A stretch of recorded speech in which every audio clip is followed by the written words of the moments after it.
Alfredo Zamudio, muchas gracias por estar aquí con nosotros, de darnos tu tiempo.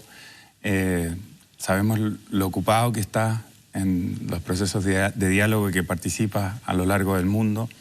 Pero quería volver a algo muy esencial de tu vida, que es el golpe de Estado de 1973. Me gustaría que nos ayudara a mí y al público a imaginar y a ponernos en tu lugar en esos momentos tan cruciales que viviste a partir del 11 de septiembre. Muchísimas gracias por la invitación. Mientras que tú me haces la pregunta, yo recuerdo las partes de ese día, pero también recuerdo, me converso yo conmigo mismo, que me he convertido en un experto en contar la historia sin contarla.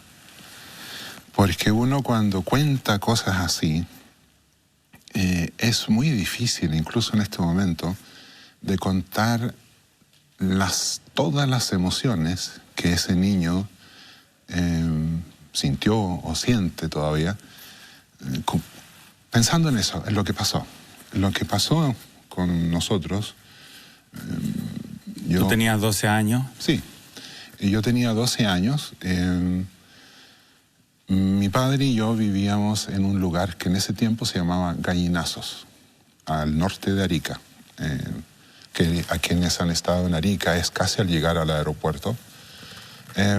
Y mi papá se enteró, nos enteramos por la televisión peruana, que era de mucho más fácil acceso, porque en esos tiempos las noticias llegaban por avión con un video y se ponían en la televisión local en la noche. Entonces nosotros escuchamos por televisión peruana que algo estaba pasando en Santiago. Mi papá fue ese día a Arica y regresó y me dijo temprano el día siguiente, el 12 de septiembre, que teníamos que irnos a Perú. Me mandó a la tienda, Tenderete. un kiosquito por ahí cerca, como unos 300, 400 metros, para ir a comprar comida, porque íbamos a ir caminando en la noche por la Pampa hacia el Perú. Y yo fui a la tienda y mientras que estoy ahí, unos muchachos, alguien, no me acuerdo quién, dicen, pasaron a buscar a tu papá, o están con tu papá, o lo están tomando preso, no me acuerdo las palabras. Pero yo salgo y cruzo la calle y veo a lo lejos que hay un par de autos, algo así, parado al frente de la casa. Y sale alguien como la apariencia de mi papá, una persona alta, moreno. Y luego unos segundos después pasan por delante mío, en el auto, camioneta, y veo a alguien como que se parece a mi papá. Y yo he pensado mucho en esto de que yo tenía 12 años, pero no lo logré reconocer. Porque no podía pensar, entender de que alguien como mi papá, ¿qué hacía dentro de un carro policial?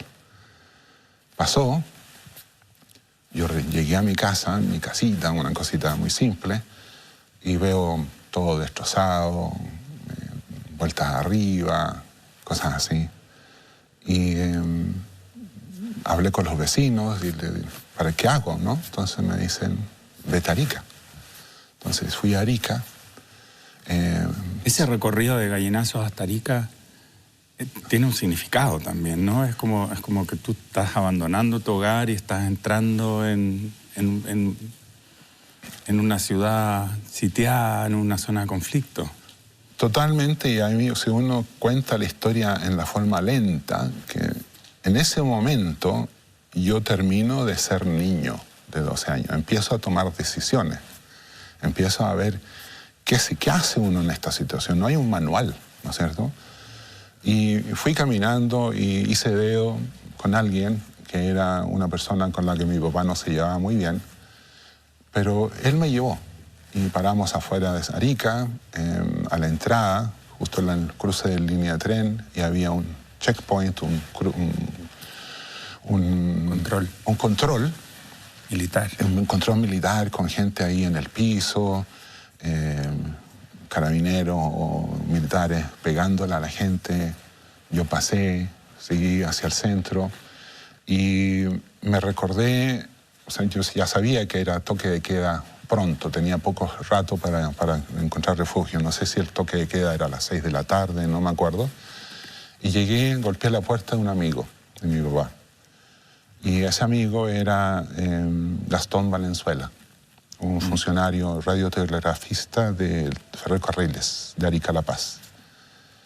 Me deja entrar un poco, yo me acuerdo de su cara de Gastón, así como un poco como que no estaba muy bien que yo llegara, porque todos tenían miedo. Y un ratito después llegó otro amigo de mi papá a esa casa, a la casa de Gastón, llegó Oscar Ripoll. Y él con su esposa y los adultos empiezan a ver la televisión y vemos las imágenes que ya llegaron de Santiago. Con el bombardeo a La Moneda, Allende muerto, que lo sacan en algo, con un poncho encima, una camilla con un poncho.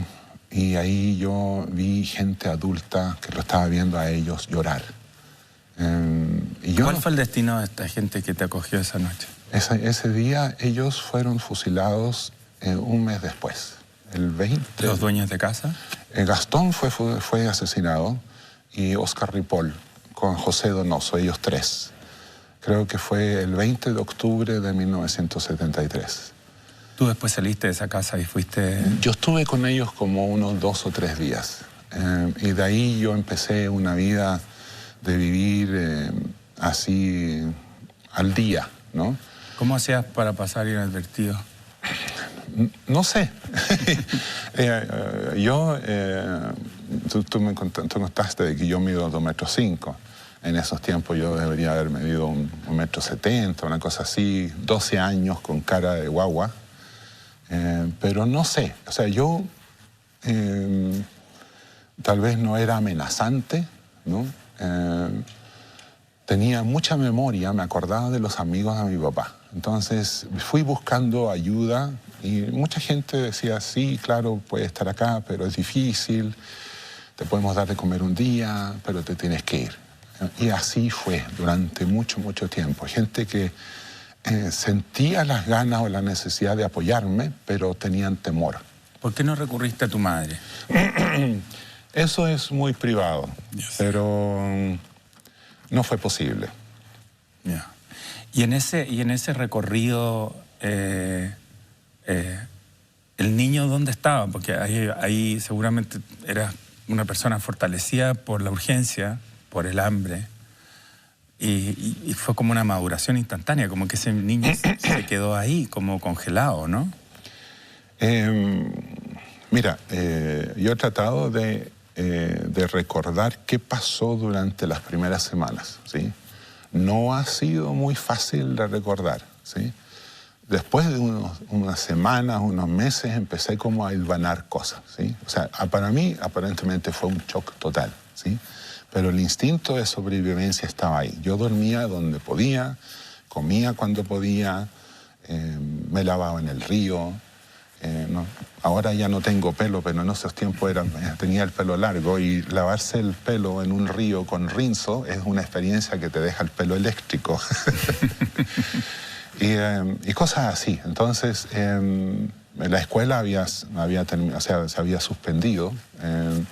Pero luego la directora de la escuela me dijo de que por yo haber tenido el rendimiento que yo tenía, me iban a dar igual el certificado aunque no fuera, ¿sí? Porque no pude ir después, pero por el rendimiento me reconocieron todo el año y tenía algo. Fue mucho, o sea, de una cosa a otra, pero... ¿Hubo gente que te llamó la atención de la forma en que te ayudaron? Aparte de quienes te daban alojamiento, pero momentos de cercanía con personas desconocidas. Una de las cosas que sucede cuando uno está así en un abandono total es que es soledad, ¿no? Que no sabes dónde preguntar, es prudente preguntar, te da vergüenza preguntar, te aburres que te digan que no. Y uno puede tomar una actitud negativa, cansada. Y yo caminé mucho a Arica, ¿no?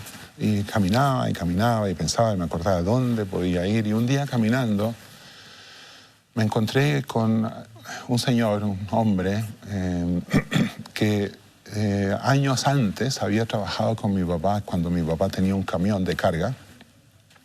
El término se llama pioneta, de esos cargadores, ¿sí? Que son trabajadores al día.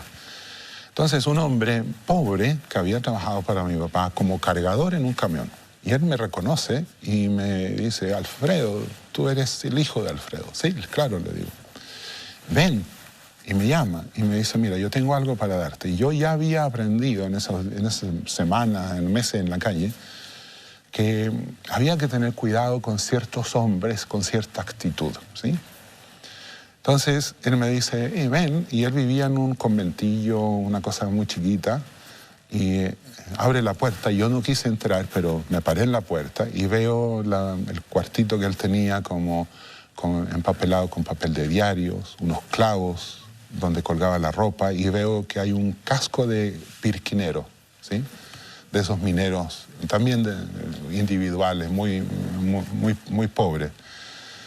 Y como los viejos de antes, él guardaba todas sus cosas en los bolsillos de la camisa. Entonces él va en una camisa y saca una plata que tiene, tal vez el equivalente a unos 10.000 pesos de ahora, una cosa así, que no era poco para él. Y me lo da. Y me dice, toma, vete, sal adelante y demuéstrales que se han equivocado. Para mí fue impresionante. Un mantra casi que te acompañó después, ¿no? Yo no sé, pero o sea, yo a esa edad seguramente no entendí, ¿sí? Pero entendí solamente que él me dio algo y yo pude comer, y que él no me hizo nada y no me pidió nada. Pero esas palabras me acompañaron durante mucho, porque cuando uno anda por ahí, te decía, es solo, es soledad, o sea, es... Recorramos muy cortito eso, o sea, en algún minuto tu padre empezó a ir de cárcel en cárcel, llegó a estar en cárcel en Santiago, en La Serena, y en un momento aparece el programa de refugiados de Noruega, ¿no? Y decide apoyar a tu padre. Y eso yo creo que es fundamental, porque tú terminaste siendo un representante de esa misma organización más adelante, incluso, ¿no? La historia es también el producto de gente que se motivó por hacer algo por el otro, ¿sí? Mi padre fue condenado rápidamente a 11 años de cárcel, ¿sí? Tal vez esa condena rápida le salvó la vida, porque otra gente fue fusilada. Entonces él entró en otro sistema dentro de lo que estaba pasando. Y lo fueron trasladando de cárcel en cárcel. Yo fui acogido por una familia mía en Iquique durante unos meses. También me ayudaron muchísimo. Durante unos 7 meses, una cosa así. Pude ir a la escuela en esos meses. Pero de ahí ya mi papá quería encontrarse conmigo otra vez, quería que yo retomara el contacto con él, ¿sí?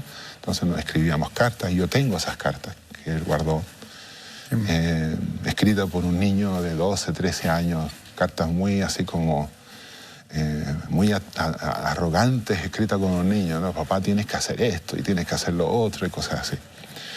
Y mi papá se empezó a decir, mira, esto va a pasar. Se firmó el decreto 504, que era un decreto que Pinochet firmó para expulsar a los presos políticos a los países que los querían recibir.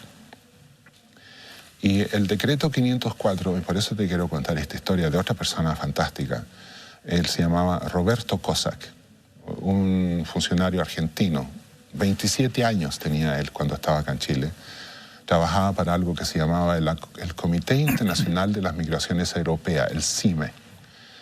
Y sin preguntarle a sus jefes en Ginebra, él empezó a preguntar a los embajadores de distintos países, ¿qué tal si convencemos a Pinochet que expulse a los presos?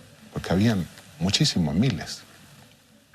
Y los embajadores, el embajador de México, de Noruega, de Suecia, lograron tener contactos con los generales, hasta que encontraron a uno Tal vez gracias a los whisky, las comidas que los embajadores podían hacer, hasta que encontraron un embajador a un militar que los escuchó y dijo, sí, yo puedo hablar con el general Pinochet.